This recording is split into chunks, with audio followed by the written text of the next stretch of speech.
Hello everyone, आज हम पढ़ेंगे chapter 8 cell the unit of life. तो सबसे पहले क्या लिखाया गया है, all living organism are composed of cells. सारे लिविंग ऑर्गेनिज्म क्या हैं, सेल से बने हुए हैं। Some are composed of single cell, कुछ सिंगल सेल से बने हैं जिनको क्या कहा गया है, यूनिसेलुलर ऑर्गेनिज्म। अदर को क्या कहा गया है, जो एक सेल से ज़्यादा सेल्स से बने हुए हैं उनको क्या कहा गया है बेटा, मल्टी सेलुलर ऑर्गेनिज्म। तो 8.1 पे देखेंगे तो क्या लिखा है, व्हाट इज सेल, सेल होता क्या है। तो पहला पॉइंट किसके बारे में लिखा गया है, यूनिसेलुलर ऑर्गेनिज्म के बारे में। क्या लिखा है, unicellular organism are capable of independent existence and performing essential functions of life. क्या कर सकते हैं ये, इंडिपेंडेंट एग्जिस्टेंस शो कर सकते हैं और एसेंशियल फंक्शंस ऑफ लाइफ, मतलब अपने लाइफ के ज़रूरी फंक्शंस को रोल कर सकते हैं। आगे क्या लिखा है, anything less than a complete structure of cell does not ensure independent living. Hence, cell is a fundamental structural and functional unit of living organism. इसीलिए सेल को क्या कहा जाता है कि सेल क्या है, अपने ज़रूरी स्ट्रक्चर्स को मेंटेन करता है और अपने बॉडी के अंदर जो उसके फंक्शंस होते हैं उन्हें रोल करता है। अब देखो आगे क्या लिखा गया है, एंटोन वॉन लीeuwenhoek के बारे में। इनका क्वेश्चन पूछा जाता है, कई बार पूछा जाता है। Anton van Leeuwenhoek first saw the life cell. इन्होंने क्या देखा था, सबसे पहला लाइफ सेल इन्होंने देखा था। एंटोन वॉन लीeuwenhoek एक साइंटिस्ट थे जिन्होंने लाइफ सेल किसने देखा था, लीeuwenhoek ने। किसने, लीeuwenhoek ने ये लाइफ सेल देखा था। अब देखो क्या लिखा है, नीचे क्या लिखा है, Robert Brown later discover the nucleus. अब न्यूक्लियस किसने किया था, रॉबर्ट ब्राउन ने।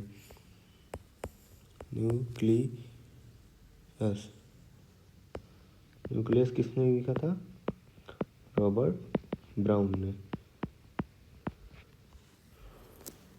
अब रॉबर्ट ब्राउन ने क्या देखा, nucleus. The invention of microscope and its improvement leading the electron microscope reveal the structure and details of the cell. अब जैसे जैसे बेटा स्ट्रक्चर इन्वेंशन होने लगे, इन्वेंशन जैसे माइक्रोस्कोप है उसमें इम्प्रूवमेंट होने लगा, तो उसकी जगह क्या आने लगा बेटा, उसके और अपग्रेडेड वर्जन में क्या आने लगा, इलेक्ट्रॉन माइक्रोस्कोप। वो क्या करने लगा, सेल की बेसिक डिटेल्स, छोटी से छोटी डिटेल्स स्ट्रक्चर को बताने लगा। अब सेल थियरी के बारे में पढ़ते हैं। सेल थियरी क्या है, ठीक है। इन 1833, क्या लिखा है, इन 1833, ये इंपॉर्टेंट है, कई बार पूछा गया है नीट एग्ज़ाम में, CUET में। मैथियास सिल्डन कौन है, एक जर्मन बॉटनिस्ट हैं।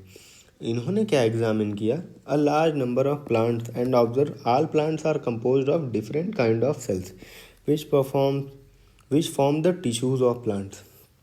इन्होंने क्या देखा कि ऑल प्लांट्स एंड देखो लार्ज नंबर ऑफ प्लांट्स पे इन्होंने एक्सपेरिमेंट किया। Observe all plants are composed of different kind of cell.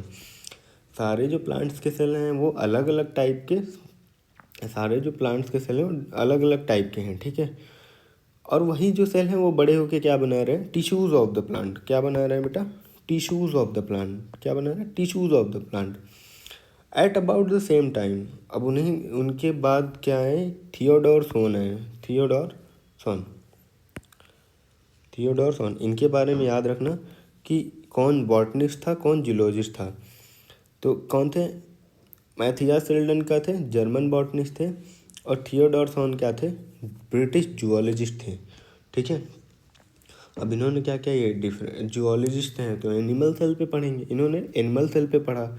And reported that the cell had a outer layer which is today known as plasma membrane. Cell के बाहर एक layer होती है जिसको क्या कहते हैं, plasma membrane. He also concluded based on studies of plants. अब इन्होंने प्लांट पे भी स्टडीज की, ठीक है, प्लांट टिश्यूज पे। The presence of cell wall is the unique character of the plant cell. अब presence of cell wall is the unique character of the plant cell. ये किसने दिया था, ये लाइन किसने बोली थी, ये शॉन ने बोली थी, जो क्या थे, ब्रिटिश जूलॉजिस्ट थे।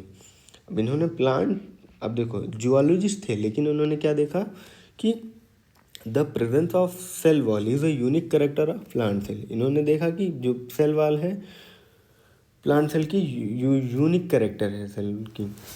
On the basis of this, Shawn proposed the hypothesis of the bodies of animal and plants are composed of cell and product of cell। इन्होंने क्या कहा कि अपनी हाइपोथेसिस के अकॉर्डिंग इन्होंने बताया कि जो एनिमल सेल है और प्लांट सेल है वो सारे खुद के सेल से ही बनी हुई है, मतलब सेल के प्रोडक्ट से बनी हुई है। ठीक है, अब इसके बाद क्या हुआ, शेल्डन, मैथियास शेल्डन और थियोडोर शॉन, इन्होंने क्या किया, फॉर्मुलेटेड सेल थियरी, इन्होंने सेल थियरी को फॉर्मुलेट किया। दिस थियरी, इस थियरी का एक ड्रॉबैक था। क्या था drawback? Did not explain how to new cell were formed. नए सेल्स कैसे प्रोड्यूस हुए? ये सेल है तो ये सेल से ये सेल बना, लेकिन कैसे बना, हाउ, ये थियरी इन लोग नहीं बता पाए थे, इनकी थियरी ये नहीं बता पाई। तो कौन आया, एक नए साइंटिस्ट है रुडोल्फ विर्चो। उन्होंने क्या किया, 1855 में first explain that the cell divide and new cells are form from pre existing cells. इन्होंने क्या बताया कि जो पुराने सेल हैं, मान लो ये सेल है, ठीक है, ये पुराना सेल है, इससे नया सेल बने, नए सेल बने, तो इन्होंने क्या कहा, जो नए सेल बने हैं ये पुराने सेल से फॉर्म हुए हैं। बस इन्होंने इस थियोरी में बस इतना ऐड किया कि new sales were form from pre existing cells. इन्होंने अपनी लैंग्वेज में बताया था ओमनी सेलुला इस सेलुला, ओमनी सेलुला ई सेलुला। ये क्वेश्चन आता है रुडोल्फ विर्चो के बारे में कि किसने बताया था कि सेल थियरी का मतलब ओमनिस सेलुला इस सेलुला किसने दिया था, तो रुडोल्फ विर्चो ने दिया था।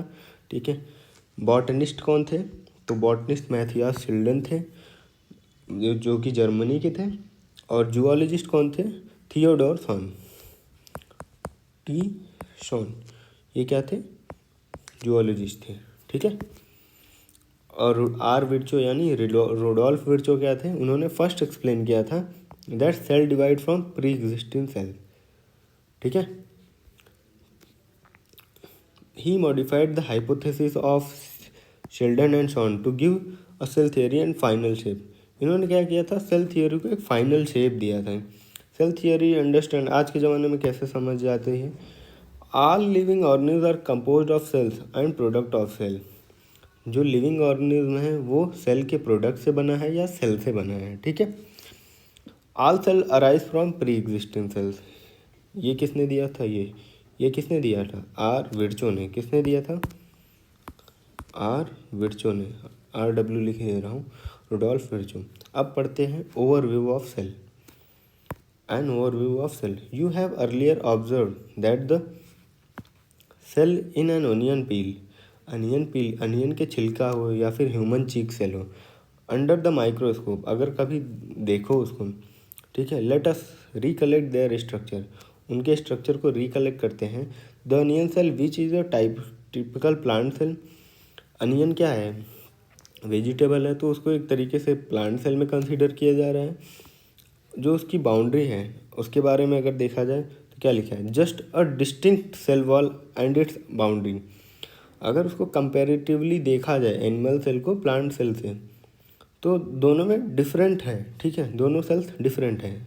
अब प्लांट सेल में क्या है, just within its cell membrane, इसके सेल मेम्ब्रेन के अंदर अलग चीज़ें हैं, एनिमल सेल के अंदर अलग चीज़ें हैं। The cell of human cheek have an outer membrane that delimiting structure of the cell. Inside the cell the dense membrane bound structure called nucleus. Animal cell के अंदर क्या प्रेजेंट है, सेल मेम्ब्रेन के अंदर क्या प्रेजेंट है, एक structure present है जिसका नाम क्या है, nucleus. This nucleus contains a chromosome which turn into contain the genetic material. Nucleus का क्या कंटेन करता है, जेनेटिक मटेरियल। न्यूक्लियस क्या कंटेन करता है, जेनेटिक मटेरियल। न्यूक्लियस क्या कंटेन करता है, जेनेटिक मटेरियल। ठीक है, न्यूक्लियस जेनेटिक मटेरियल कंटेन करता है। अब जेनेटिक मटेरियल जैसे कि क्या हो गया, DNA और RNA। क्या हो गया बेटा, DNA और RNA। अब देखो डीएनए के बारे में बोला, DNA cells that have membrane bound nucleus are called eukaryotic cell. देखो ऐसे सेल, अब देखो सेल के बारे में बता रहे हैं जिसमें मेम्ब्रेन बाउंड न्यूक्लियस हो, न्यूक्लियाई हो, उसको क्या बोलेंगे, यूकैरियोटिक सेल। जिसके मेम्ब्रेन बाउंड न्यूक्लियाइस न हो या न्यूक्लियस ना हो उसको क्या कहेंगे, प्रोकैरियोटिक सेल। अब देखो in both prokaryotic and eukaryotic cell a semi fluid matrix called cytoplasm. अब यूकैरियोटिक सेल हो या प्रोकैरियोटिक सेल हो, दोनों के अंदर क्या होता है, एक सेमी फ्लूइड होता है, एक सेमी फ्लूइड मेम्ब्रेन होती है जिसको क्या कहते हैं, साइटोप्लाज्म। सेमी फ्लूइड मैट्रिक्स होती है, सॉरी मेम्ब्रेन नहीं, मैट्रिक्स भरा हुआ होता है, उसको क्या कहते हैं, साइटोप्लाज्म। जो कि क्या करता है, सेल के वॉल्यूम को बढ़ाता है। मान लो ये सेल है, सेल का जो वॉल्यूम है, ठीक है, उसको कौन भर रहा है, cytoplasm. Semi fluid matrix dense like structure होता है, जेली लाइक सब्सटेंस होता है, उसको क्या कहते हैं, साइटोप्लाज्म। साइटोप्लाज्म हो गया। The cytoplasm is the main arena of the cellular activities in both plant cell and animal cell. ये क्या है, मेन एरिना है, ये क्वेश्चन पूछा गया है नीट में, which part is the main arena of cell, तो क्या हो गया answer, cytoplasm. Various chemical reaction occur it to keep the cell living state. अब सेल के अंदर क्या होता है बेटा, बहुत सारी लिविंग स्टेट में रखने के लिए बहुत सारी केमिकल रिएक्शंस होने लगती हैं उसके अंदर, सेलुलर रिएक्शंस होती हैं, ठीक है। Besides the nucleus the eukaryotic cell have the other membrane bound distinct structure called organelle. अब सेल के अंदर और क्या होता है, न्यूक्लियस के अलावा ऑर्गेनेल होता है, ठीक है। जैसे दो टाइप के हो गए, एक एंडोप्लाज्मिक रेटिकुलम हो गया और एक्सोप्लाज्मिक रेटिकुलम हो गया, और हो गया गोल्गी कॉम्प्लेक्स हो गया, लाइसोसोम हो गया, माइटोकॉन्ड्रिया हो गया, माइक्रोबॉडीज हो गया और वैक्यूल हो गया। अब प्रोकैरियोटिक में क्या हो गया, प्रोकैरियोटिक सेल लैक्स सच मेम्ब्रेन बाउंड ऑर्गेनेल। ये क्या हो गया, मेम्ब्रेन बाउंड ऑर्गेनेल्स हो गए, ठीक है। प्रोकैरियोटिक में मेम्ब्रेन बाउंड ऑर्गेनेल्स नहीं होते हैं। राइबोसोम्स क्या होते हैं, नॉन मेम्ब्रेन बाउंड ऑर्गेनेल्स होते हैं, जो कि कहाँ फाउंड होते हैं, यूकैरियोटिक और प्रोकैरियोटिक में दोनों होते हैं, ठीक है। प्रोकैरियोटिक में मेम्ब्रेन बाउंड ऑर्गेनेल्स नहीं होते हैं, लेकिन राइबोसोम क्या होता है, प्रोकैरियोटिक में भी होता है, यूकैरियोटिक में होता है। Within the cell ribosomes are found not only in the cytoplasm but also within the two organelles, chloroplast in plants and mitochondria, and on rough endoplasmic reticulum। जैसे रफ एंडोप्लाज्मिक रेटिकुलम क्या होता है, तो उसके ऊपर ribosomes ऊपर attach रहते हैं, on rough endoplasmic reticulum. Animal cell which contains other non membrane organelles called centrosome which helps in cell division. Animal cell में और क्या होता है बेटा, सेंट्रोसोम होता है जो कि सेल डिवीजन में हेल्प करता है। सेल्स में, अब देखो सेल क्या हो गई, सेल ये भी सेल है, ये भी सेल है, ये भी सेल है, तो क्या हो गया, सेल शेप इसका अलग है, इसका अलग है, इसका अलग है, हर सेल का शेप साइज अलग अलग है। For example mycoplasma the smallest cell, mycoplasma क्या है, स्मॉलेस्ट सेल है, ये इंपॉर्टेंट है। कितनी कितनी साइज है इसकी, 0.3 माइक्रोमीटर लेंथ है, ठीक है, ठीक। वाइल बैक्टीरिया की अलग साइज है, बैक्टीरिया कुड भी 3 to 5 माइक्रोमीटर है, ठीक है, बैक्टीरिया की 3 to 5 माइक्रोमीटर है। अब देखो यहाँ पे लिखा गया है आरबीसी का शेप, ये इंपॉर्टेंट है, ठीक। आरबीसी का शेप क्या क्या है, देखो रेड ब्लड सेल का क्या शेप है, round and biconcave, round and biconcave, ठीक है। डब्ल्यूबीसी का क्या है, अमीबॉइड शेप का है, ठीक है। कॉलमनर एपिथेलियम सेल्स का क्या है, लॉन्ग एंड नैरो है, कैसा है, लॉन्ग एंड नैरो, ठीक। नर्व सेल कैसी हैं, ब्रांच और इलांगेटेड होती हैं। ये क्या हो गया, एक से जुड़ी हैं बार बार, तो इनको क्या हो गया, ये देखो यहाँ भी जुड़ी हैं, यहाँ भी जुड़ी हैं, यहाँ भी जुड़ी हैं, यहाँ भी जुड़ी हैं, तो ये क्या हो गई, ब्रांच हो गई, ठीक है। और कैसी हैं, लॉन्ग है, लंबी लंबी लंबी लंबी है। ट्रैकियाइड सेल कैसी हैं? इलोंगेटेड हैं। मीजोसेल सेल देखो कैसी हैं, देखो राउंड है, कहीं कहीं ओवल है। ठीक, तो हम क्या पढ़ रहे थे? बैक्टीरिया की, ये भी इम्पोर्टेंट है, सबके शेप और साइज इम्पोर्टेंट है। ठीक है, बैक्टीरिया कितनी साइज होती है? 3 to 5 माइक्रोमीटर। अब देखो, the largest isolated single cell is the egg of ostrich among multi cellular organism. ठीक, एग ऑफ ऑस्ट्रिच क्या हो गया? सिंगल लार्जेस्ट आइसोलेटेड सेल है। ठीक है, अब देखो ह्यूमन रेड सेल की साइज़ क्या है? About two 7 micrometre in diameter. अब ये क्या दिया है बेटा? डायमीटर में दिया है, डायमीटर में। Nerve cells are the longest cell. देखो लॉन्गेस्ट सेल कौन सी हैं? Nerve cell. और देखो लार्जेस्ट सेल कौन है? Egg of ostrich.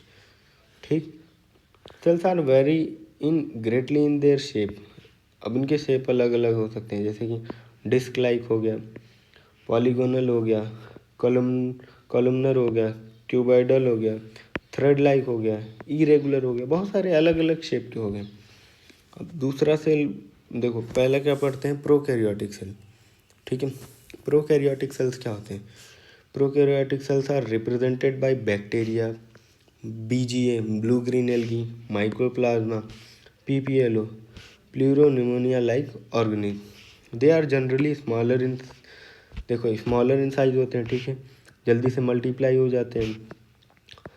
अब किससे जल्दी हो जाते हैं? यूकैरियोटिक और प्रोकैरियोटिक के कंपैरिजन में प्रोकैरियोटिक जल्दी डिवाइड हो जाते हैं। ठीक है, they may have greatly in shape and size. उनके पास क्या होता है? ग्रेटली शेप एंड साइज होता है। तो 4 बेसिक शेप ऑफ बैक्टीरिया कौन कौन से हैं? इंपॉर्टेंट है बेटा, ध्यान देना। 4 बेसिक शेप कौन कौन से हैं? बैसिलस हो गया, रॉड लाइक स्ट्रक्चर हो गया, कॉकस हो गया, स्पेरिकल हो गया, विब्रियो कॉमा शेप। ठीक है, स्पाइरलम स्पाइरल शेप हो गया। बहुत इंपॉर्टेंट है, बहुत इंपॉर्टेंट है। ठीक है, कई बार पूछा गया। The organisation of prokaryotic cell is fundamentally similar even through prokaryotic exhibit a wide variety of shape and functions. ठीक है, देखो क्या लिखा है? द ऑर्गेनाइजेशन मतलब कि जो बनावट है, ठीक है, प्रोकैरियोटिक सेल की लगभग सेम है, देखो। और ये क्या करती है? बड़े बड़े शेप फंक्शंस नहीं परफॉर्म करती है। All prokaryotic cells have cell wall surrounding the cell membrane except mycoplasma. Mycoplasma इतना छोटा होता है, तो इसके बाहर की जो होती है सेल मेम्ब्रेन नहीं होती है, ये एक्सेप्शन है। ठीक है, प्रोकैरियोटिक का। The fluid matrix filling the cell it's cytoplasm.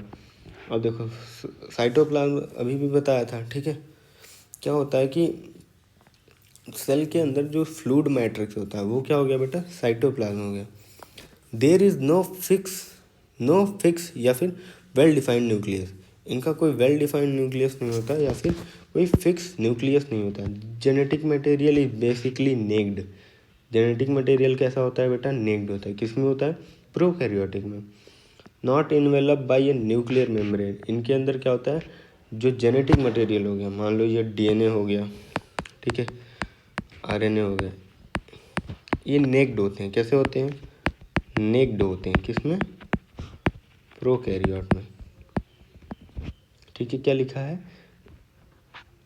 Necked होते हैं, नॉट इन्वेलप्ड बाई। देखो इनके अंदर, इनके बाहर जो कवरिंग होती है न्यूक्लियर मेम्ब्रेन की, वो एब्सेंट होती है। ठीक है, in addition to the genetic genomic DNA the single chromosome circular DNA present. इनके अंदर कैसा डीएनए प्रेजेंट होता है? सिंगल डीएनए और सिंगल क्रोमोसोम का और सर्कुलर डीएनए प्रेजेंट होता है। Sorry, many bacteria have small circular DNA outside the genomic DNA. This smaller DNA are called plasmids. इनके अंदर क्या होते हैं? छोटे छोटे डीएनए होते हैं, इनका नाम क्या है? प्लाज्मिड्स दिया गया है। The plasmid DNA confers contain unique phenotypic character to such bacteria. ठीक है, ये फिनोटिपिक कैरेक्टर दिखाता है जो प्लाज्मिड डीएनए इनका होता है। One such character is resistance to antibiotic. इनके अंदर एक जो डीएनए होता है, मान लो एक जो डीएनए हो गया, वो क्या करता है? रेजिस्टेंट टू एंटीबायोटिक्स, ये एंटीबायोटिक्स में हेल्प करता है, ठीक है। In higher classes you will learn that the plasmid DNA used to monitor bacterial transformation. जो प्लाज्मिड डीएनए होता है, हम पढ़ेंगे बायोटिक में, ये बैक्टीरियल ट्रांसफॉर्मेशन के बारे में बताता है विद फॉरेन डीएनए, ठीक। Nuclear membrane is also found in eukaryotes. Nuclear membrane found होता है किसमें? यूकैरियोट्स में। No organelle like the ones in eukaryote are found in prokaryote cell except for ribosomes, ठीक है। Prokaryotics have something unique in the form of inclusions. Inclusions के form में prokaryotics कुछ unique रखता है, ठीक है। A specialised differentiated form of cell membrane called mesosome. इनके अंदर एक सेल मेम्ब्रेन होती है जो स्पेशलाइज्ड होती है, उसको क्या कहते हैं? मीजोसोम कहते हैं। Is the characteristics of prokaryotes, इनकी मेन कैरेक्टरिस्टिक्स क्या है? मीजोसोम। ये क्या फॉर्म करते हैं बेटा? मीजोसोम। इनके अंदर क्या होता है? Mesosome. They are essentially infoldings of the cell membrane. ये सेल मेम्ब्रेन की इम्पॉर्टेंट पार्ट होते हैं, ठीक है। अगले लेक्चर में हम पढ़ेंगे सेल एनवेलप एंड मॉडिफिकेशन के बारे में, ठीक है बेटा। Thank you.